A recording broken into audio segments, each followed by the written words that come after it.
Welcome back. Welcome back. I like that in the last episode. It's like, oh, we're going to do some witty banter before you welcome back. And then, like, immediately doesn't do it.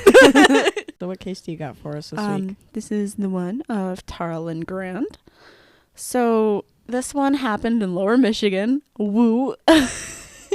So much shit happens in Lower Michigan. Aren't you proud to be from there? So Tara was born June 28th, 1972 in Michigan. She graduated from Michigan State University, where she had a bachelor's degree in business. So she was doing pretty well for herself at an early age. After graduation, Tara started a job at the Washington Group International at their office in downtown Detroit. Okay. So I'm not exactly sure what the job that she was doing there I didn't know like what the job entailed, but it did, however, require her to travel like frequently, and it would be out of country, sometimes across country. So I don't know exactly what year they met or like how they met, but she, after starting her job, had met and married Stephen Grant. By 2007, they had 2 children, ages 7 and 3. It was a boy and a girl. And Tara was the main source of income for the family because she was making a lot of money doing what she was doing. And Stephen would mainly take care of the kids while also working at his father's tool and die shop in town. They also had another person staying in their household, and this was Verna Dykes. She was 19, and she was a au pair, which basically is someone who they bring in from a foreign country on a work visa. They live in the house, and they kind of do housework, childcare, cooking, cleaning, like, you know, just basically a live-in nanny and maid. Okay.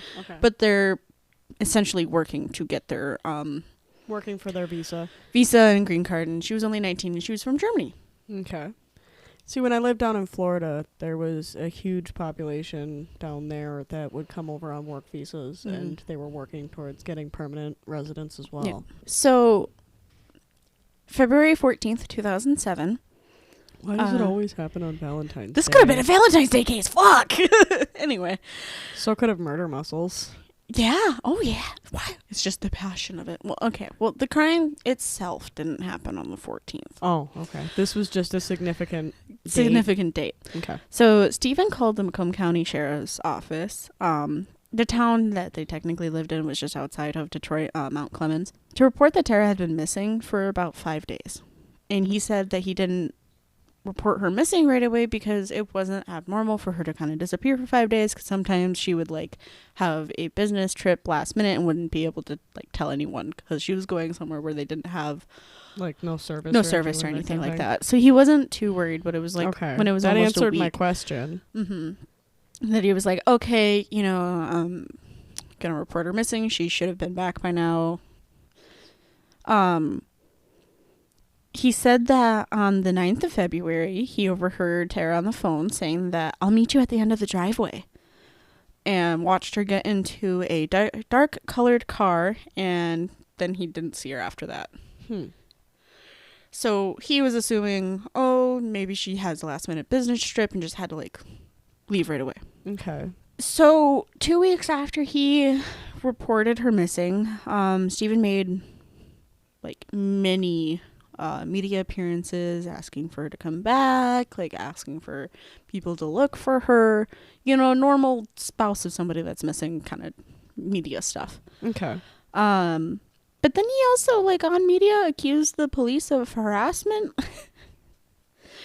because the day after reporting that his wife was missing, he was pulled over and arrested for driving with a suspended license, and then he was saying that it was a ploy to get him into custody so that they could question him more about Tara's disappearance. If his license was suspended, that would have come up in Michigan. If you run somebody's driver or their license plate, if you run somebody's license plate, their driver's license information will also pop up. So before he even pulled him over, he knew his license was suspended. Yeah. Like, that's not a fucking ploy. That's how it works in Michigan. That's not how it works in every state, but that's how it works in Michigan. because whoever the vehicle is registered to, their driver's license information is tied directly to that. They can also tell if you've got insurance that way too. Yeah. A lot of cops around here actually will just sit there and run people's license plates, and then that's how they pull people over. So a lot of the times you're not even getting like pulled over for a traffic violation. It's more so like you drove past me and they ran your plates. I realized you don't have insurance, yeah. so you're a menace to society. That happened to Drew when he was coming to pick me up from work one night. Oh no. So he was kind of giving the police a run for their money, and he wasn't being cooperative at all. Like the police were frustrated with him because they were like, your wife's missing. We just pulled you in off of like a suspension of your license, and you were driving with that, and you weren't cooperating at the fucking road stop, so we brought you in. Right. Like he was probably just gonna get a warning or some shit, and we'll give you a ride home, but you can't drive your car. Like, you're right. We'll park it in this parking lot for you, type of shit. March 2nd, they kind of, because obviously when a spouse goes missing, they automatically look to the closest family member, and that's usually the husband. Yep. Or whoever lived with them, and all of that to kind them of stuff regularly. Yep. Basically a blanket, but the focus tends to be on the spouse, especially in cases where women go missing. Right. And oddly enough, they don't look at the wives as often when it happens to husbands. Right. And I think that might be also because of the fact that like it's less likely for a wife to be able to physically subdue the husband. But it's not impossible. It's not impossible, no, because like it'd be pretty easy to like slip something into their food or something. I have met some women that would be like grade A actresses with how quick they can just turn on those tears. Oh yeah, it was like the fucking episode of from Emu that I watched, where it was like this lady who was acting like the witness to her boyfriend being stabbed. But she stabbed him. And she was crying, and she was naming like off all of these people that could have done it, and it was actually her. And at the end, she was just like completely fucking different person. It was kind of crazy. But anyway, so normally with a missing persons case, they like to search their home to find out if there's any clues to where if it could have just been not actually a missing persons case and they just ran off.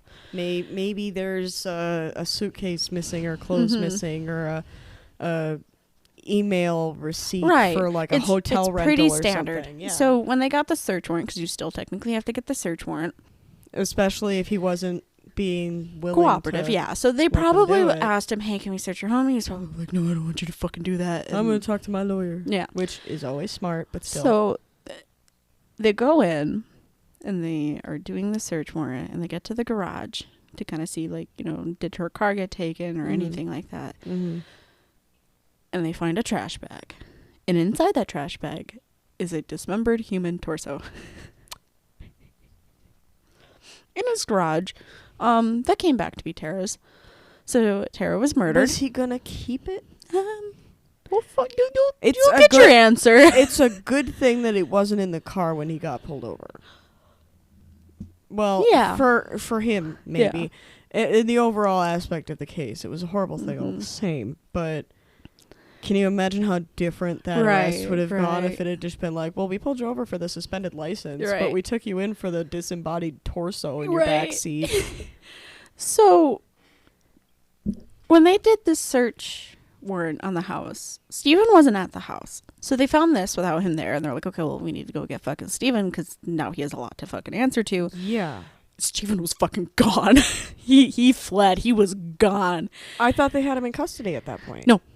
Oh. They let him out because it was just for suspended license. Oh, so they let him out, got the search warrant, he took off because he's like, I know what they're going to find. Yeah, they were like, okay, well, while we have you, like, let's just talk about, like, we just want a baseline for, like, why Tara's missing and all that kind of stuff.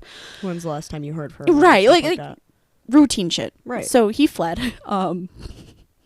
This gets really fucking stupid real fucking fast. So... Did he pour Mountain Dew all over himself? No, nothing that great. Darn. Must have been Coca-Cola. So 2 days later, after tracking his phone, and because he had made a call to his sister, they found Steven 225 miles away. Okay. He was in the Northern Michigan State Wilderness Park. Now, when below the bridge. when I say Northern Michigan, I don't mean the fucking UP. It is literally the place where I was actually born. When they got there, it was also in the middle of fucking winter that this happened. Mm-hmm. And I don't know, but like, I don't know if anyone knows Michigan weather. It still is pretty fucking cold going into March. I mean, obviously this year is a little different because, El Nino, but like when we had the La Nina, like it's fucking cold. Winter never wants to fucking end here. So they found him.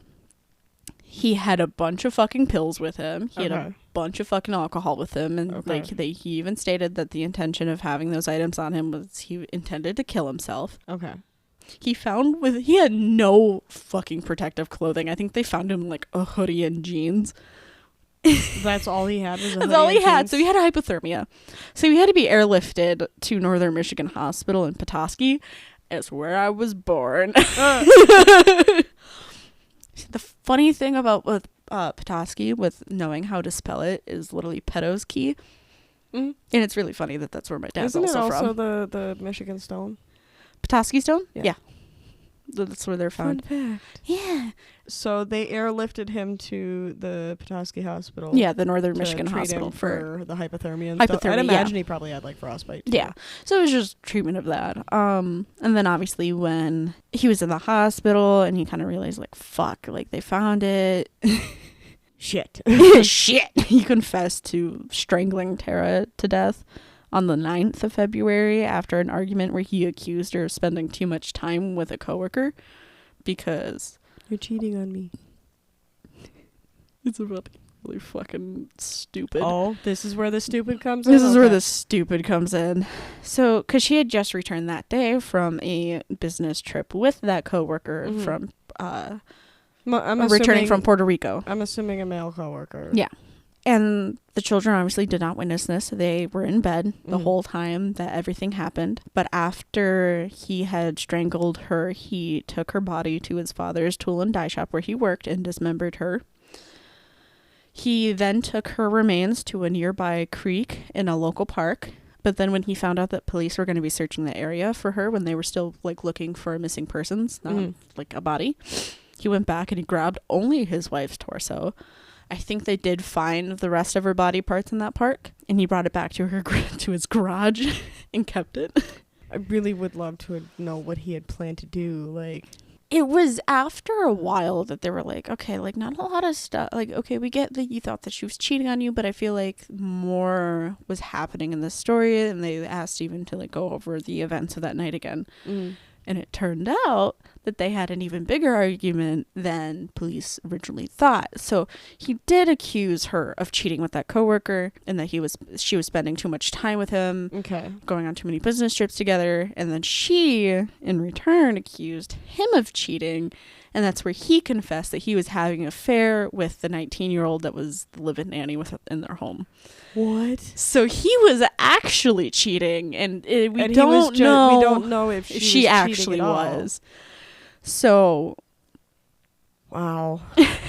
Steven was formally charged with 1 count homicide murder in the first degree with premeditation, with the second count disinterment or mutilation of a dead body. He was sentenced to 50 to 80 years with the possibility of parole after the 50-year minimum. Tara's family once said that once the 2 kids reach adulthood, so like on their 18th birthday, that they would be able to read Steven's confession because he wrote out like a huge fucking like confessionary thing and published it. Is there access to that online? There probably is. I didn't look for it, but there probably is access to like the full handwritten thing. So Tara's family, her sister Alicia, took in the 2 kids and raised them. She also filed a wrongful death suit against Steven. I don't know how that ended up. I'm assuming that she probably won though. So obviously this happened in 2007 and her 2 kids are adults now and they know what happened. The son, since he was only 3, doesn't really remember his mom and refuses to talk to his biological dad rightfully so. However, in that area, every year they have what is called Tara's Walk, and it's a fundraiser, and they raise money for domestic violence survivors and, you know, awareness, and it's just kind of like a walk of remembrance and all of that kind of stuff. So they come back to the state to do that. But other than that, they fuck Michigan, I'm out. I believe so. In 2008, though, Stephen's father committed suicide because of what his son had did, and the fact that Stephen's father committed suicide because of what Stevens did. He killed two people. Yeah, because of the fact that he couldn't get over the fact that, one, what his son had done, but also the fact that he had brought her body to his tool and die shop and dismembered her there. So he couldn't even go into that building anymore without realizing, like, his daughter-in-law was cut up in this building. So he ended up taking his own life because of it. I can't necessarily say I understand. I mean, I understand in a small portion, like, the pain and guilt that he probably felt, but I don't necessarily understand feeling guilty enough to kill yourself for something like that. There's nothing that he did him and Tara might have been, like, really fucking close. I don't know. But I do feel like he probably felt like you failed as a parent to have your kid do that. But then also the fact that, like, it was done on his property was probably, like, too much for him. I'm sorry. So I'm not really finding anything on the confession necessarily, but I'm finding him explaining the details of what he did. Yeah. So in a quote from him, he said, "She finally grabbed my hand at one point, but it was too late and I couldn't stop. I knew I was going to prison and I panicked." Like you said, the kids never woke up during this. He tied a belt around her neck and dragged her down the stairs by a belt. I wish I found this. I looked up, like, so many things and I couldn't find anything. He told police that after his wife stopped moving, he placed a belt around her neck and tightened it. He dragged Tara Grant down the stairs using the belt and tried to put her in the back of her own sport utility vehicle. And the belt broke, so her head kind of went against sport utility vehicle? Well, we know it was a Jeep Grand Cherokee then. In that area, definitely. Because that's what those are classified as in Michigan, as a sport utility vehicle. So it was the one before, the model before mine then. Oh, Jesus, fuck, that's worse. That's so much worse knowing that he did that. Yeah. The things that he used to cut her up were, he broke bandsaw blades into large pieces and, like, tied around the one side and used it as a handsaw. Yeah, now I can understand why the father was just like, oh my God. Yeah, that's incredibly graphic. And he must have done sat in the back of that SUV for 2 days before he cut her up. Wow. Yeah, I wish I fucking found this information. This was the Oakland Press. That's, you know, Michigan really reads them well. 2 murder-suicides in a row, though. Well, his wasn't a murder-suicide, but it caused a suicide. Yeah. So loosely counts.